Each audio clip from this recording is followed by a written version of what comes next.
quiet on the set. Can we please have quiet on the set?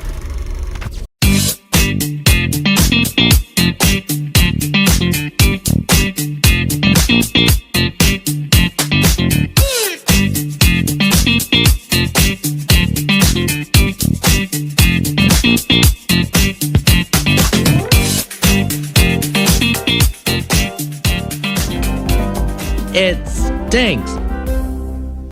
We want to welcome everybody to It Stinks right here. Got to give the people what they want. Thursday morning at 10 a.m. is yours truly, Shawn, from Boom Broadcasting, live back on Boom Broadcasting, going over another great week of TV. What's going on at Big Brother's house? People been emailing me, texting me, sending me tweets on Twitter, well, on X. Sending me those tweets about what's going on. What do you think? Also, this weekend, there was something in Raleigh that I attended, the Galaxy Con. But also, if you was in San Diego, they had the Comic Con this week in San Diego. So a lot of new movies, trailers were dropped, TV trailers were dropped. You know I got to talk about the one that I caught my eye, the most interesting one, the one that I'm a fan of, that is from, that's right, season number 3 of From, the real version of The Walking Dead. Yeah, I don't like The Walking Dead, but I'm a From fanatic in From land. Right here's getting ready to drop on September 22nd. They dropped the trailer. So much to talk about. Not the Tubi movie of the week. We're switching up on you this week, guys, right here on It Stinks. The Amazon Prime. Oh, shout out to Prime, baby. The Amazon Prime movie of the week. And where is Coach Prime? I know where Coach Prime is at. He's on Quick Hits with my man Podcast Smitty, because he was up there this week on Quick Hits with Podcast Smitty right here on Boom Broadcast. So that's a plug to go back and check that show out if you missed that one. Great episode right there. So much great content on Boom Broadcasting. We'll be talking about that on the end. But let's go ahead, jump right into Big Brother season 26, day 15 in the house. It's been 15 days. We're almost 15 days away from the first leg of the race being done. It's 90 days. 15 more days, you'll be in 30. You only have 60 more to go.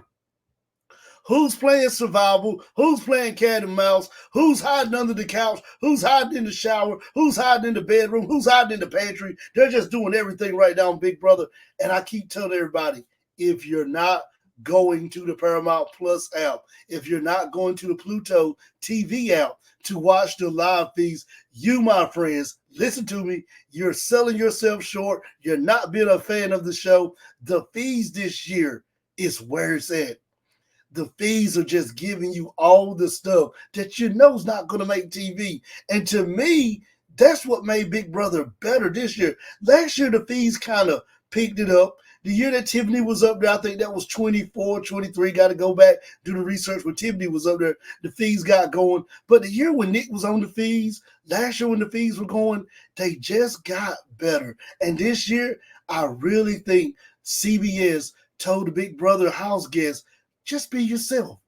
Long as we can just keep it professional, nothing out of the way, nothing out of the norm that raise a red flag. Be yourself. Have fun. That's what it's all about. That's what we're seeing on the feeds. More tension, more friction, more bickering between the house guests. And we're on day 15. Let's jump right into it. But before we jump into what happened on the Wednesday night episode, we're going to go back to the Sunday night episode, then get you to Wednesday, then get you ready for the episode tonight on Big Brother. Well, we knew last Sunday 3 people were on the chopping block for being evicted. You had Matt, Chemo, and Kenny. Now, the original 3 was Chemo, Kenny, and Lisa. But we all know that Lisa saved herself because she won the power of veto. And she would have been foolish to use the power of veto on Kenny or Chemo. You use it on yourself. So she did what any other player in Big Brother would do if they won the power of veto. You take yourself off the block. Matt was already pretty much had been the scapegoat, the guy who was going to be the replacement if Angela didn't win it or if Brooklyn won it and did not take nobody down. So when Lisa took herself down, Matt becomes now on the block.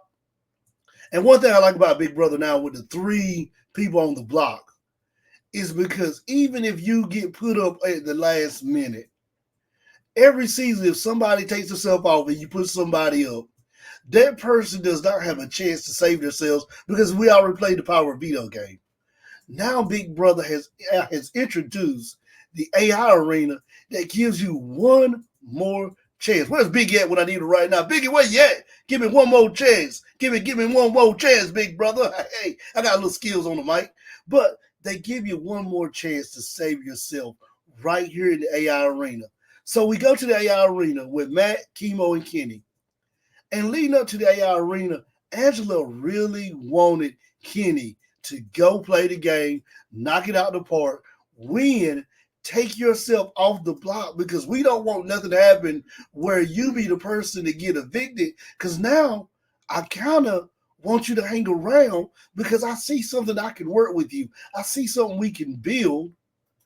Kenny on the feed just tells her, hey, me and Matt, that's my ally. I've been here for 8 days. I'm looking at this guy as a son. Yes, I don't know him, but his dad is in the same background. I was in law enforcement, so there's a bond there. We had a connection. Both of us come from Boston ties. We got a connection. I'm not going to do anything to put him out the game. And I was looking at Kenny like, come on, Kenny. Like, Kenny, you got to go in the AI arena. You got to fight. This is Big Brother. We're playing for $750,000.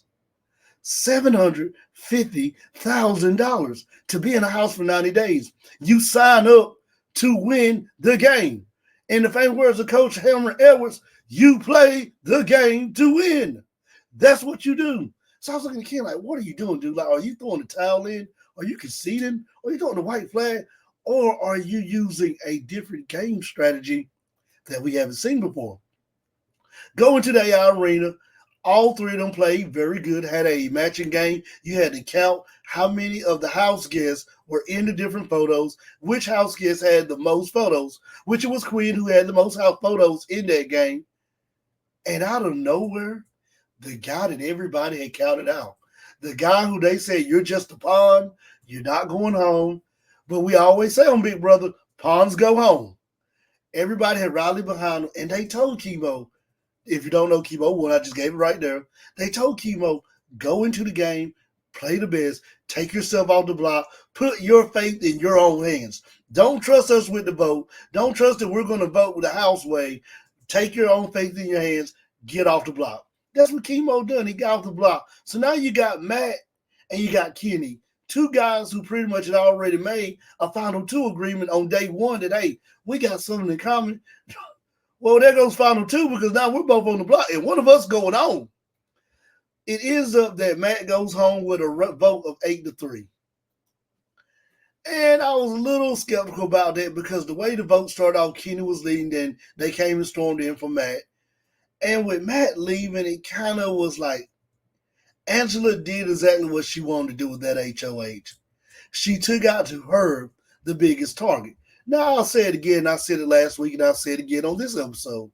There was parts of the episode I didn't like when Angela took some hits at Matt.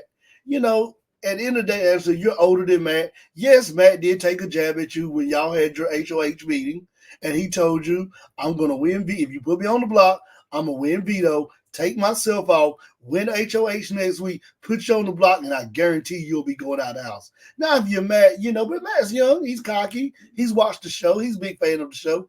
But if you're Matt, that wasn't a good game strategy. But the way Angela did it by trying to turn the house against him and have a lot of chaos, that wasn't good on that part. But, it's Big Brother, it's going to happen.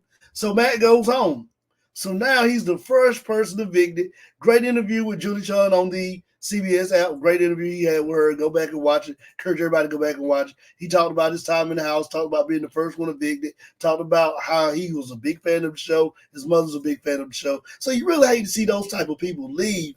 But that was a threat.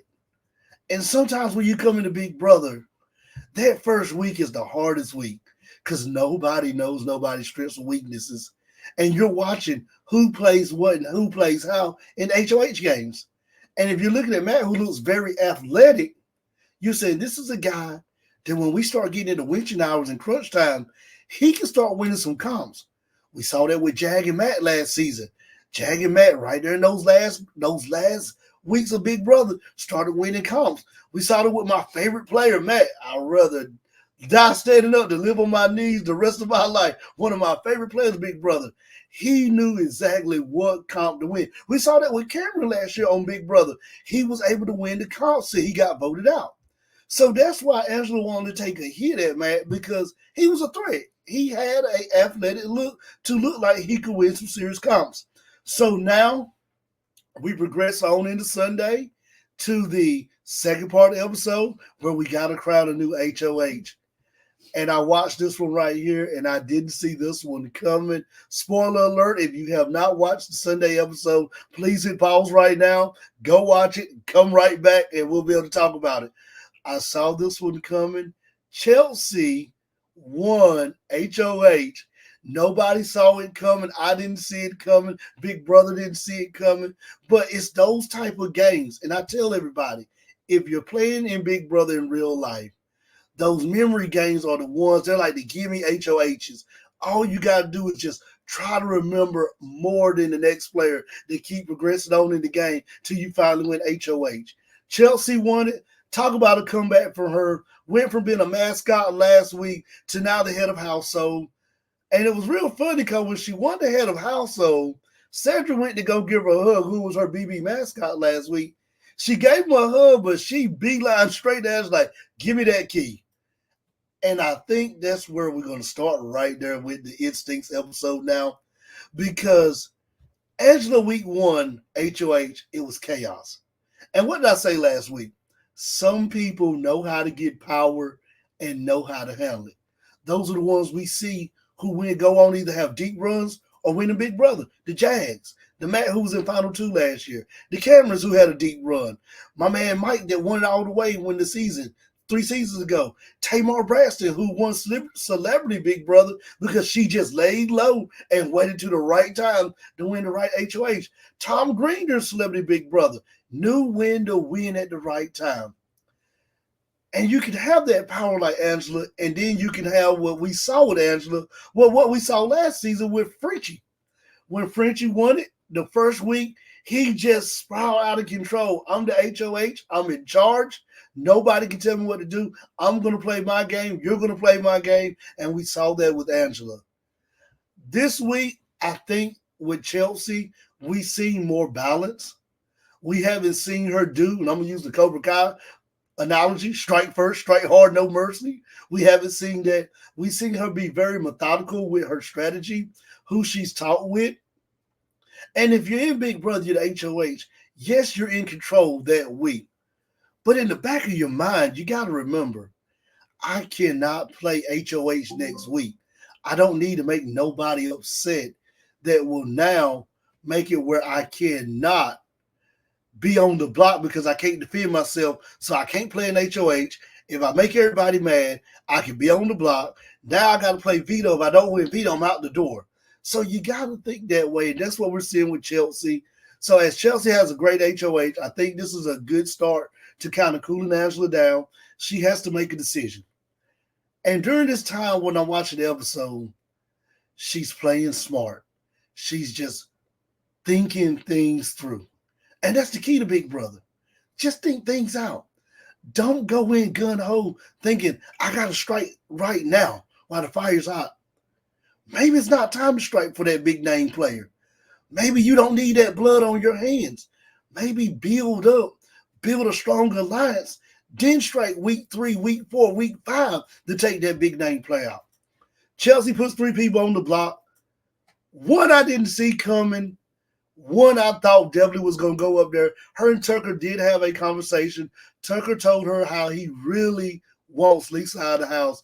Lisa's been stealing his thunder. If you watch the live feeds, you can see she wants to have a cook-off with Tucker because both of them are chefs.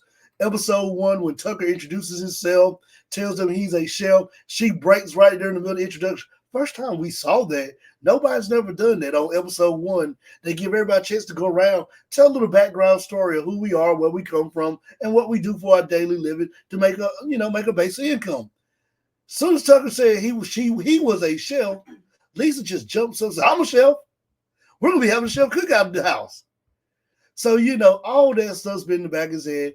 She wants to have a cook-off with him. Every time he tries to cook for the house, she takes over. He is truly frustrated with her. You can see it on the feeds. He's always, and she looks at Tucker as somebody she can talk to because they have that in common. She just don't know that, lo and behold, he do not like her at all.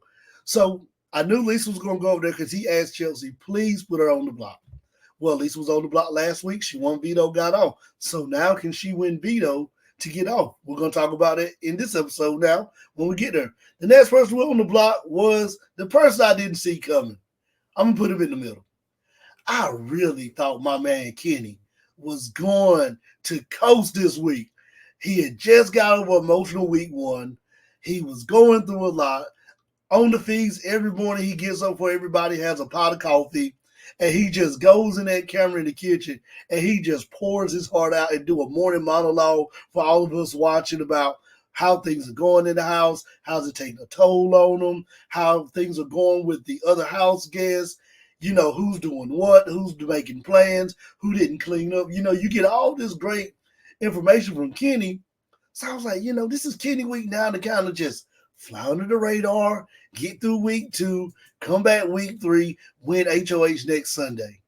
Well, he's on the block. And now the third person we knew she had to go up there, Angela. Chelsea had to make a power play. Angela does not have the house on her side. And if you're Chelsea, you're the HOH, regardless if you want to work something out with Angela, they did have a great conversation. Regardless if you want to work something out with her, to save yourself for next week in case she does not go home and somebody else wins it. If she does not win, if she wins, you have safety because you have that alliance. But if she does not win, and let's just say Kenny wins, let's say Chemo wins, Quinn wins, Mackenzie wins. If the house wants Angela gone and you didn't put her on the block even to be thought for eviction, you're going on the block. So Chelsea had to make that play. So those three on the block right now. The power of veto was up on Wednesday night. Somebody won the power of veto. A wild card won it. And let's talk about that. So going into the veto game, you had Kenny, Angela, Chelsea playing, house guest choice, and Lisa. Lisa won the power of veto last week. Could lightning strike in the bottle 2 times in a row? We seen it happen on Big Brother where somebody's on the block back-to-back weeks. Lightning strikes in the bottle. They win 2 vetoes back-to-back. Lisa had that on her side. But who goes out and win the veto? My man Kitty, Mr. Boston himself. And I found it funny because on the live feeds, every time during the power of veto day on Wednesday morning and Wednesday afternoon, when Kenny was being watched talking, he was telling the house guests, oh, I'm ready to go. I'm tired of being in the house. I want to see my family. I miss seeing my kids. Want to see my wife. Want to see the dog. Want to see the cat. Want to see the fish. Want to go drive the car. Want to go back to work. Oh, it's been a rush. It's been fun. I can say I finally lived out the dream of being a super fan, of being in the Big Brother house. And I keep saying, why is Kenny doing this? Like, Kenny, you did it last week. You're doing it again. But I started analyzing and really thinking. And I said to myself, is Kenny doing that to use reverse psychology to make people think he's going to throw comps? Now, we know Cedric already admitted he's throwing comps. He already said after the HOH game, he told everybody, I could have won. I knew the answer. I threw the comp because I don't want a target on me yet. Smart move by Cedric right now. But I think we'll come back to bite him later on if somebody finds out he's throwing comps this early in the game. So I wondered, is Kenny doing that to kind of throw people off like, I want to go, but then you say that and you go win the power of veto. So now you take yourself off the block. So Kenny's off the block. We got to see who the replacement will be. I got a feeling I know who it's going to be. And we did find out who it was. It is Tucker. That was the backdoor deal that Tucker made with Chelsea. That if you put Lisa on the block and if Lisa, Angela, or Kenny win, just for putting her on the block, I will go up as the pawn this week knowing that the house is on my side because I'm going to tell them you did a favor for me, so now I'm doing a favor for you. So Tucker's on the block. A lot of things going on. It's Thursday night.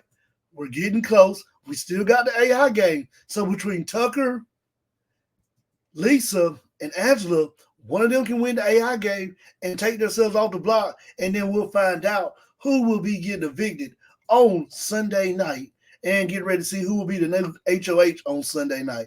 So a lot will know. Eviction will be Thursday night, HOH Sunday night. So we'll be finding all that out. Tune in tonight to Big Brother. Let's see who wins the AI game. And also let's see who goes home. And I got a feeling if it's Angela and Lisa, that's going to be a hard one. Because the house is going to want Angela out. But will Tucker be able to campaign enough to get the votes to change to get Lisa out? Because he really wants Lisa out. And he's telling everybody she's a nuisance. She's getting on everybody's nerves. Let's put her out. I really want to see which way it goes. Of course, whoever sits beside Tucker, bye-bye. You're going home. Tucker's the pawn, so we know he's not going to be voted out. So a lot to think about, a lot to digest. Can't wait till tonight to see who goes home. And also can't wait till Sunday to see who becomes the new HOH and see what they do when they have a full week of power in their hand. Now, let's jump over. And I said at the beginning of the show, I went to GalaxyCon over in Raleigh this weekend. Great show. And we had Comic-Con in San Diego where they released a lot of new movies. We know there's going to be an Avengers movie. Robert Downey, the guy that just keeps giving, he killed the Iron Man in Marvel. We thought he was done. He's coming back as Dr. Doom in the Avengers movie. So glad about that because now we know we're getting the Fantastic Four in an Avengers movie. Can't wait to see that. Big Fantastic Four fan growing up when I was a kid. Big Marvel fan with everything. But let's look at the trailers. So many trailers came out. Family Guy, a few more. I think a Walking Dead, new series of The Walking Dead premiered for a trailer at Comic-Con. But we're going to talk about the best show trailer that appeared at Comic-Con. And if you have not watched this show, I encourage you, don't even hit the pause button. Just listen to the trailer breakdown, then go watch season 1, season 2. It's on MGM Plus, and it's called From. From is one of those shows that I stumbled across on accident. I thought it was a movie. And I really thought it was going to be great because I saw some of the actors in the trailer on the cover of it. I was like, I know a few of these guys. My guy from Best Man, he was good in Best Man. A few other ones, I seen some other movies that were pretty good. I said, this is going to be a good movie. Did not know when I watched the first one. I mean, I just hit play. Didn't even look to see if it was episode. I just said, good movie, let's watch it. It's a thriller, it's horror. It's got some zombies. My kind of tea. That's what I like. I like horror movies. I hit play. And the first episode went off. And I was like, oh my God, this is good. And I kept going to see all the way through season 1.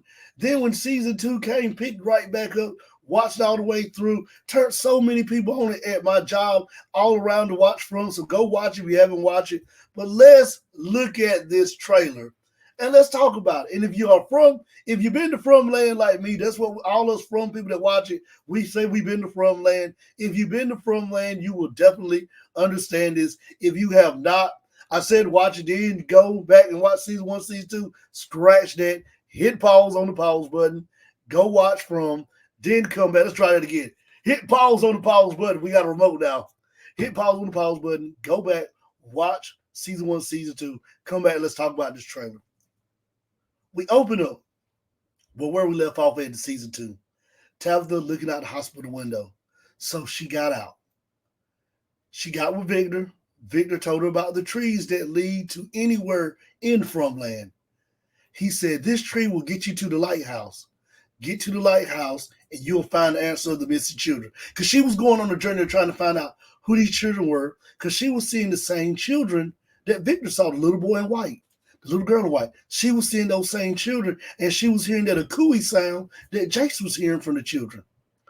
She goes to the tree. She goes to the lighthouse. The little boy in white appears. He tells her, I'm sorry, but this is the only way out. Pushes out the lighthouse. She wakes up. She's in a hospital bed in the ER.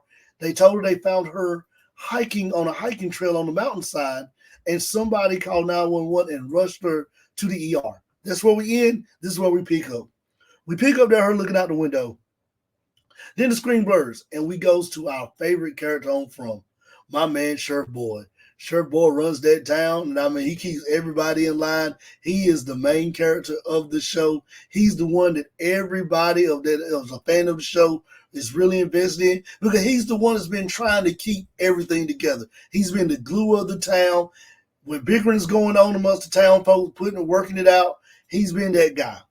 We see Sheriff Boy coming back into town, pushing a stroller with a person in the stroller that looks dead with a shoe on and a shoe off.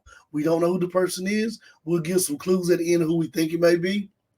Then it goes right to him and Donna talking at the sheriff station. Donna said he told Donna we were ambushed. And I started saying, oh, man, they were ambushed. Who were they ambushed by? Were they ambushed by the zombies? Were they ambushed by, you remember Boyd went out into the woods in season 1, him and Sarah. And they stayed in a tent that night. And a lot of things flew over the tent. They don't know what it is. We still, to this day, have not asked that question. What was in the woods they heard that night? All that knows. Were they ambushed by that? Were they ambushed by something new that we don't know about in Fromland? So he says, we were ambushed. Donna said, you done the best you could do. That's Donna. And Donna, another big person in the show that everybody's a fan of, because when things go wrong, Boyd can go to Donna, and he can get that either reality check from Donna, hey, you need to tighten up, Sheriff. Or he can get the, hey, compassion side of Boyd. You're doing the best you can. Don't take the burden on yourself. Quit carrying the burden. So Donna told you done the best you can do. Boyd, then we go to a scene where Boyd's carrying that body into church, which we know the father priest is dead from season 1. Really hate to see him die. Really thought he was another key component to that core of ones that we were introduced to in season 1. We see him carrying the body out of church. And that made me start wondering, who is this person? And the questions that I started asking myself was only 2 people it can be. It's either Kenny's mom, who runs the restaurant that everybody loves in town. She cooks them breakfast, lunch, and dinner every morning.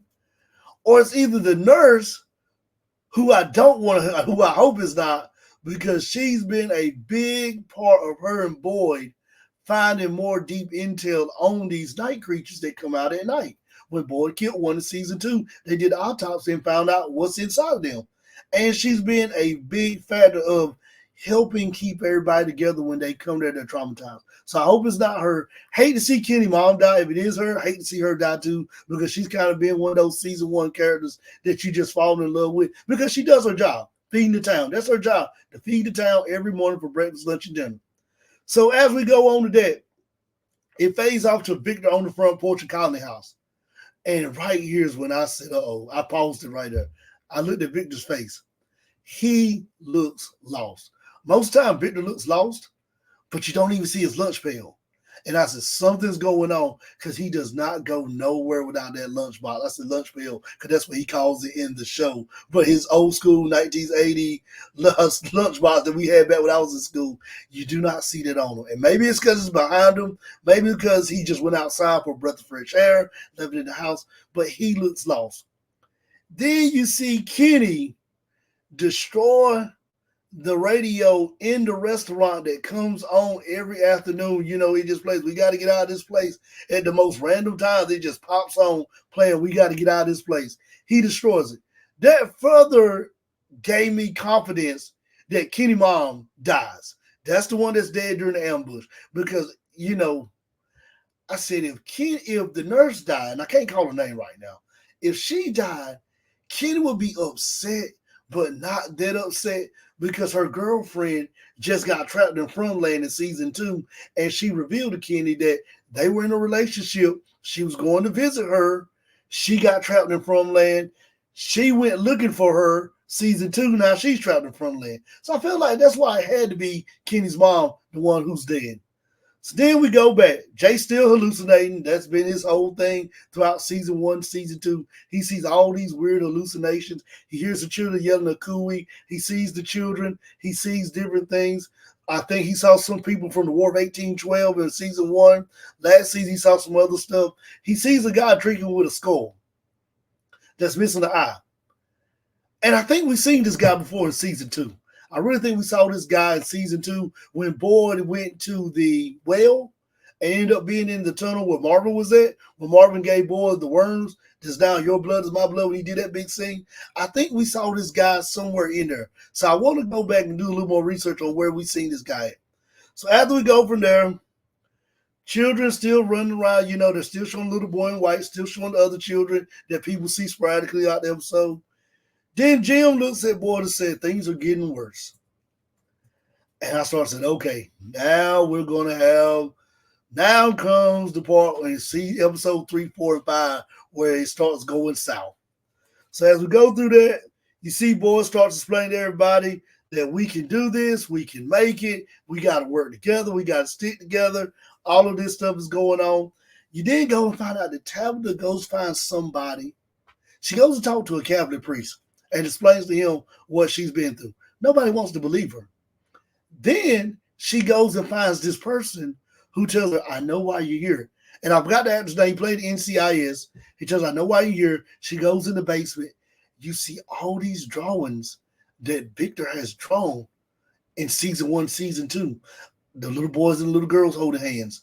The people. You see all of this stuff. And people forget Victor's been there the longest. And we're going to key back in on that in a minute. So after you see that, it fades back to Victor. Victor's walking through the woods and he's drawing stuff. Victor says something just as strong as what Jim said when he said things are getting worse. Victor said things are starting to change. And like I just said earlier, Victor's been here the longest. He's been in Fromland since he was a kid because he saw his parents killed when they put him in the basement season 1.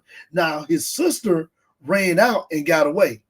So we're still looking for his sister. We don't know if she got out like Tabitha did or if she's got killed by the monsters. We don't know. So we still got that mystery going on. But when Victor said the trees are moving, things are changing, I started thinking like, okay. You remember they said we disturbed something. And that's when Donald said the game is rigged. So all 3 of those made me come to a conclusion of, remember they said they disturbed something. Let's look at all the things they done in season 1, season 2, of what we think could be the cause of them disturbing the game. Because nobody has never referred to From as the game. Till Donald says the game is rigged. They never called it the game. So it makes me wonder, is this a game? Is people making them get trapped in this land to see if they can survive, to see what the human would do to be able to survive? Will he turn on his fellow man? Will he go rogue? We saw that Boyd's wife went rogue and killed all the town people, saying that's the only way you can get out, till Boyd had to kill her. So it leads to things they done to disturb the game. Boyd and Sarah going out in the woods season 1 when Boyd gets bit by the spiders. When they hear all that stuff, they got deep into the woods. Nobody had never gone that far past the threshold of where they mainly go. Then you got season 1 when Jim and Jace build a radio. And during the thunderstorm, when the man tells Jim on the radio, your wife don't need to be digging in the ground. Then we find out that Jim's wife Tabitha dug in the ground, fell into a hole. Victor had to lead her through the dungeon of where the Walking Dead monsters, the milkman and the paperboy and all these people that hunt them at night, the night prowlers, had to lead her through there while they sleep in the day and told her, you got to be quiet because they sleep in the day. So that's another way they could disturb the land. Then it gets to Tabitha getting out, going through the lighthouse, find the lighthouse. Victor knowing about the anywhere tree, the faraway tree where you jump in anywhere. All of that stuff could have disturbed the balance in Fromland to make me wonder. So as we continue going on, Donna then goes and tells Boyd they're out of food. So we know that's going to be a big episode right there on what they can do. Because From, they grow their own crops so everybody can eat. So that's going to be a big plot twist right there in one of the episodes. Then we find out after that Jim and Jace go back in the wood and they see these skeleton creatures. And we've been in the woods several times with Boyd, with Sarah, with Victor. We never seen these skeleton creatures. So it makes me wonder, when Boyd killed one of the monsters in season 2, did that move the threshold up to now we send the monster season? We send the monster. That's the first step. You kill the monster. Now we go to step 2. We're going to crank it up a little bit more, have more stuff challenging y'all. So you get that right there. Then we continue on where you see the cow and the milkman. And I look like, where did the cow come from? We never seen a cow in Fromland in season 1, season 2. So something's going to be very, very intangible with that cow in season 3 that you definitely want to keep on. Or why? So after you see that, then you see Ethan open up the door for the spooky grandma. We haven't seen the spooky grandma since season 1, the first episode, when the person let the grandma into the house and she killed the family. So Ethan opens up the door, looking at Ethan like, why would you open the door? You know at night these people try to get in your head to get you to open the door so they can come in and kill you. Ethan knows better because he's been the one that's kind of been seeing all the kids, hearing things from the kids, learning stuff from those kids that's been from the past. So I was kind of skeptical about that. Then we go to Donna's feel like the game once again. She talks about the game being rigged. Then Jay starts hallucinating. You see Slappy the Dummy. I call him Slappy the Dummy from the R.L. Stein, but you see Slappy the Dummy. So Jason's still seeing that. Then the key thing is the phone rings. It's something about Jim always having either the phone ring or doing something. The phone rings. We don't know who when Jim picks up, who's on the other side. Then we get to the scene with Randall. So Randall's still here. We thought, Randall's sleeping in the bus that night, that they would get to him, but Randall's found a way to survive. Randall said, the worst thing is not dying. It's the things that can be if you don't die. When he makes that statement right there, that die's not the worst, it's the things that you got to go through from not dying. That's going to be big, because that means Randall's now starting to figure some things out. That is it better to be dead and get out from laying that way? Or is it better to be here going through the same thing every day, getting chased by these Walking Dead night crawling monsters? Boy says that we can do this. We got to pitch in. We got to stick together. Another hooray speech. Boy gets ready to jump into EMS, and we find out there's going to be a new character in from, because there is an EMS. The old EMS is pretty much wrecked because they wrecked it that night when they went in the woods. So we got a new EMS, so we're going to have a new character, 2 new EMS people. One of them appears to be dead. The other one showed holding her gun drawn out. Boy in town is going to the EMS to get something. The spooky nurse lady comes up and says, are you looking for the keys? And then she goes with the most powerful statement to Boyd, you can't save them all. What has Boyd been trying to do since day one? Get a community started, figure out how to make things better, save everybody so nobody dies. We've seen this in season 1, season 2. Who was the one? They used to hide underground in burrows at night from the night creatures. Boyd found out that this stone he found in the woods would protect you from the night creatures. He was able to get enough of those stones to put in everybody's house so the night creatures could not come in. As long as you don't invite them in, it would keep you safe. You can't save them all, Boyd. Who's been trying to save everybody? It's been Boyd. A lot of questions going into season 3. I think this season, I'm so glad they brought it back. I thought the way season 2 ended, they had no choice but to bring it back. It's one of the most heavily watched shows on MGM. If it was on Netflix, Amazon, one of those channels, more people would watch it. But being it's on MGM, a lot of people have missed it. So if you have not watched it, go watch it. I can't wait to see what happens in season 3. Do they get out? Is there a new level of scare coming? We got the Walking Dead night creatures now. Is a new level of scare getting ready to kick up? And the one thing I like about it is everybody's noticing Boyd, ever since getting bit by those spiders in season 1, Marvin putting those worms in his blood. Your blood is my blood now. Boyd is the only one that can talk to the monsters and not get killed. That's big right there, because once again, Boyd is going to find himself in some heated moments where he's going to have to make some decisions for the town people to be able to continue on. Great season, look out for it. It drops September 22nd. September 22nd, I will be glued into the TV that day. If they release all of them, you won't see me. Don't call me. Don't text me, because I'll be watching every episode. If MGM is smart, which I know they probably will do, season 1, they dropped them all in the same day. Season 2, when they saw a lot of people watched it from season 1, they released them weekly, one by one. Knowing MGM, they're going to want to stretch this out all fall, so I can see them dropping the episode every week on Sunday at 10 o'clock, Sunday at 10 o'clock, as they did last season. Now let's jump into the last segment of the show before we sign off. We said we were going to be doing the Tubi movie of the week. Tubi and movie, it rhymes. But this week, I went to Amazon Prime and watched another movie. I did watch a movie on Tubi if you want to go watch. I watched Terror Train and Stepmother 1, 2, and 3. I'll probably come back next week, talk about both of those movies more in detail. So give you a chance to go watch them. But I did watch a movie on Amazon Prime. So I said this week will be the Prime movie of the week. And once again, shout out to my man Podcast Smith on Quick Hits. Prime was on Quick Hits today, so go watch that episode. But my movie for Amazon Prime was Incarnation. And I mean, it just popped up on the feed. I hit play. Where my remote at? Play. And I thought this movie was going to be pretty decent. Because Tay Diggs was in it. Okay, so okay, you got Tay Diggs. Tay Diggs is a good actor. Been in a lot of good movies. The Woods, The Best Man. Another movie I watched she's been in. Been some good movies. But man, I got to tell you, it's time for the daily. Do we support it and watch it? Or do we say it stinks? Ladies and gentlemen, that movie, we give it 2 thumbs down. It stinks.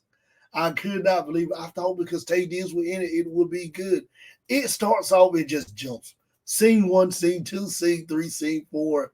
If you Tay Diggs, you don't care how the role is written, how the screenplay is written, you're going to get a check for being there anyway. You're going to get paid an astronomical amount of money because you're Tay Diggs and that's going to bring you money. But it stunk. It was not good. When it went off, I was like, did I just give an hour and 45 minutes of my time, of my life, watching this movie that I did not enjoy? But I encourage you to go watch it. Maybe if you watch it, you may say, hey, Shawn, you're wrong. That movie doesn't stink. That movie was good. I could watch it again. Go watch it. Drop in the comment box. What do you think about it? So much we can talk about. Get in the comment box. Let's chat about Big Brother. Let's see what's going to happen with Kenny winning the power of veto and now Tucker being the pawn. Who's going home? Is it going to be Angela? Is it going to be Lisa? Or are they going to flip everybody and send the pawn home? Pawns do go home in Big Brother. Then get ready. Go watch season 1, season 2 of From. Tell me what you think about it. Watch the season 3 trailer. Tell me what you think about it. Let's chat about From a little bit. If you've seen season 1, season 2, go ahead and jump in the comment box. Let's chat about it. Then go on Amazon Prime. Watch Incarnation with Tay Diggs. Tell me what you think. I said 2 thumbs down. It stinks. You may say 2 thumbs up. It's the best movie since sliced bread. Tell me your thoughts on it. I thought it jumped too much. Thought it did not have a good plot. Thought it did not have a good storytelling. Thought it didn't have a good climax to build to something. Pretty much it was going from scene to scene. I got lost in it because I felt like I was on a train missing 3-4 cars without a conductor. Tell me what you thought about it. Let's talk about it. This is Shawn. I want to thank everybody for tuning in to It Stinks on Boom Broadcasting. Don't forget some of the other shows coming up on Boom Broadcasting tonight. You got the Nightcap coming. You got Quick Hits coming. You got Out of Pocket coming. You got WOD on Saturday morning. SummerSlam on Saturday afternoon. Nightcap SummerSlam edition. AEW. So much going on. Just tune in to Boom Broadcasting. As always, we want to thank you for tuning in, and we'll see you next week right here on It Stink on Boom Broadcasting. Are you watching?